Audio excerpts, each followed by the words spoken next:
You have to speak with a voice. It might not be the right voice, and everybody might not like the voice you're speaking with, but the reason we've been okay up until now is because we've spoken with a very clear voice.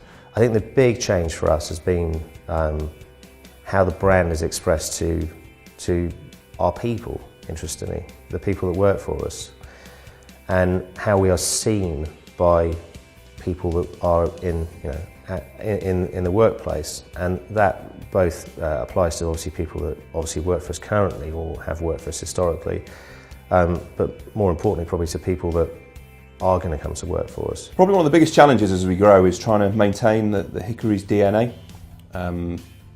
We are forever keen to keep this concept of Southern hospitality flowing through the business, and originally it was really easy because we just had a couple of sites and those who were there from the start could really push that sense of Southern hospitality, and as we grow it definitely becomes harder.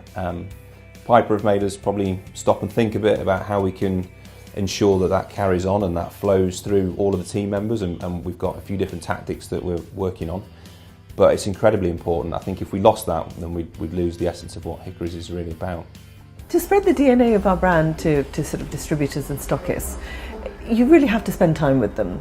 So, we invite them here to London, we show them how everything is made, but also our team are so passionate. So our trainers, our business developers, all of our staff, very, very passionate about our brand. So they help to continue to send that message across. One of the challenges for us is trying to make sure that the franchises feel part of the Rugg Company family. So one of the ways we do that is every year we have a week where we get all the managers from the franchise shops and all our own managers from America and Germany, and we get them all to come over, and we have a whole week where everyone's together. We do a party at our house, and we'll go and visit sort of maybe Paul Smith's studio, or we'll do a few events like that. But it's good to make people feel part of it. The trick on keeping the brand DNA consistent as the business grows is making sure you define things really, really carefully.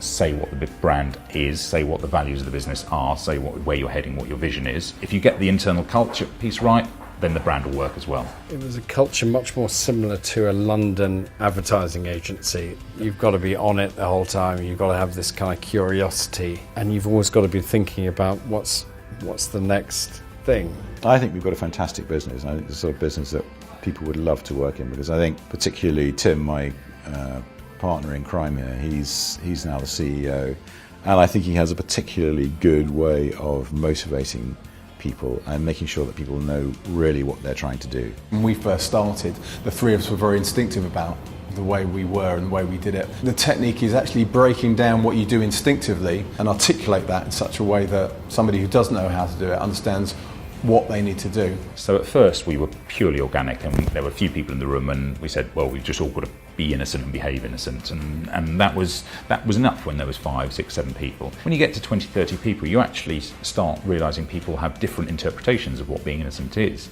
and so you need to start codifying that. And then it became incredibly self-sustaining. Stuff would happen that was nothing to do with top down, us saying this is what should happen, but it was absolutely on brand stuff that you would be delighted to have thought of yourself. Our bobble hats things, the little hats that we put on the bottles, that was absolutely not one of the three of us, not one of the senior team. It was just something that came from the business, because we had the right sort of people who cared about the right sort of things with the right skills under a framework that made sense to them.